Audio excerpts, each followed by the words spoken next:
Weewaawo akati omukyalo ono yeddira nvubu. Omukyalo ono agambye nti akolera ku kizimbe waggulu ku kalina.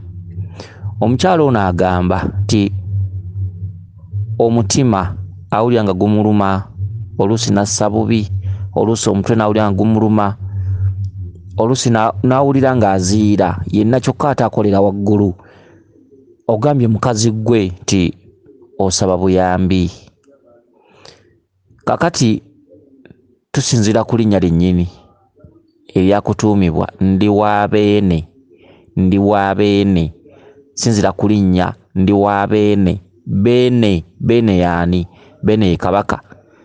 Ate bw'ozzaako kali ziri ennyukuta ezisooka essatu ndi wa Beene. Okitegedde, waliwo erinnya nga zito, waliwo erinnya nga teweepankirwako, waliwo erinnya ng'oli mulala nga toli muntu ng'oli kyokoola.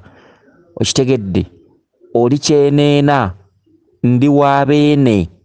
Era n'omusajja abakuwasizza balina okwesiba bbiri mu maka. Erinnya eryo singa oba tolikoleredde lizitowa. Oli muzito, oli mugazi, ate oli muwanvu.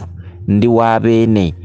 Okitegedde, kati okuziira kw'ofuna oba omukka n'owulira ng'osika musike, kyo kituntundu kya kabaka ng'atambuliramu mu katundutundu k'omulongo kizza. Kabaka bulamu.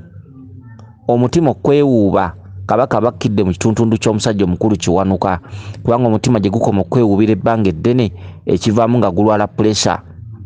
Okitegedde, Kiwanuka yatuula mu mitima, Kiwanuka yatunduza emitima, Kiwanuka yakubisa entunnunsi, Kiwanuka ayambala omubiri gwoba ennyama yo engeri gyali nti ssemuliro ye laddu. Okitegedde, laddu serubwatuka. Kiwanuka bw'akwambala naddala ng'abadde akubanja oba ng'atumiddwa kabaka n'akwambala, guba mutima kwewuuba kubanga muzito, ate musajja atali mwangu abanga akwambadde mu nnyama yo nga ku ssaawa eyo ali ku duty.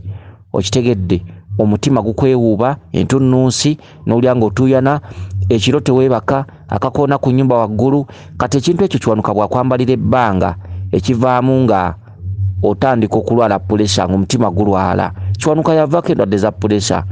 Puresha bulwadde bwa kizungu ne mu kubujjanjaba, naye koozi yaabwo evaawa? Ekyo kyolina okwebuuza. Koozi y'ekintu, entandikwa yakyo ki ekikireeta?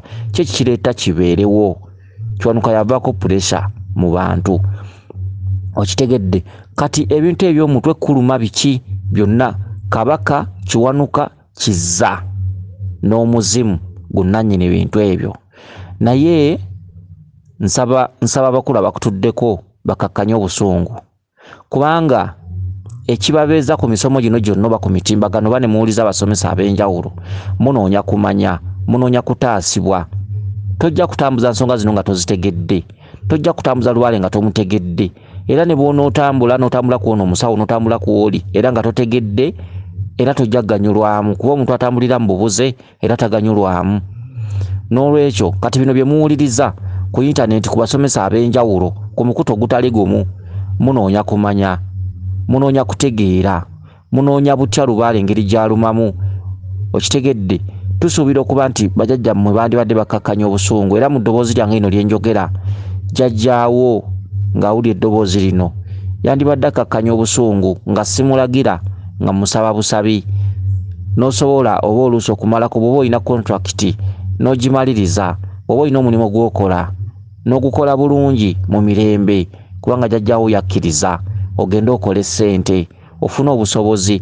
Tusuubira okuba nti ebbanga lye mumaze nga muwuliriza abasomesa ab'enjawulo ku mikutu egy'enjawulo mufunye okumanya n'okutegeera, ate nze buli lwe mbawulira nga mwogera nkiwulira muli nga mwakkiriza okutambuza ensonga z'abajjajjammwe. N'olwekyo jjajjaawo abanga muzadde, nga ddala muzadde, okitegedde, lubaale omuzadde aba asobola okukakkana obusungu, era musaba lubaale yenna akutuddeko, emizimu gyonna egikutuddeko, amayembe agakutuddeko, ayi kabaka Beene mukama wange atudde ku muzzukulu ono, mukama wange kakkanya obusungu. Kubanga okusinziira abazzukulu lwe beekuumira ku mitimbagano gino ne beewaayo ne bawuliriza, bandibadde badda mu birala, bandibadde bagamba ffe tetuwuliriza ebyo by'abakadde. Naye olaba byekuumirako, ayi Beene kabaka, ayi jjajjaffe Kiwanuka, seggulu ligamba kyewanula mukama wange, nkusaba osse obusaasizi ku muzzukulu ono, omutima gukkakkane, omukka okubeera ng'asika musike, bikakkane omweyimirire eri musajja mukulu Ssaabalongo Jjuuko Beene Sseggwanga akakkanya obusungu omweyimirire eri omulongo Kizza Kabaka ye bulamu amuddiza obulamu bakuddiza obulamu osse bulungi omutwe gukakkane kale abakulu babanga weebali abakulu bwe babeera nga batutuddemu tufuna okuzitoowererwa naye kikomaawo bwe muba bajjajjaffe nga mumutuddemu bw'afuna okuzitoowererwa kikomaawo aleme kubulwako wakana mu kibira anoonye obusobozi buli kimu kyetaaga ssente ensonga zammwe anaazikozesa ki ate nga baabano bwe tugenda okusamira ab'ekika oluusi abamu batwesamba anaakoza ki ensonga zammwe saba mukakkanya obusungu bakama bange Basaalongo ne Bannaalongo mu ddoboozi lyange lino Omulangira Jjuuko mwesinzidde okubasaba mukakkanye ku busungu mukakkane bajjajja bakama bange weewaawo yenze Omulangira Jjuuko Munnabuddu.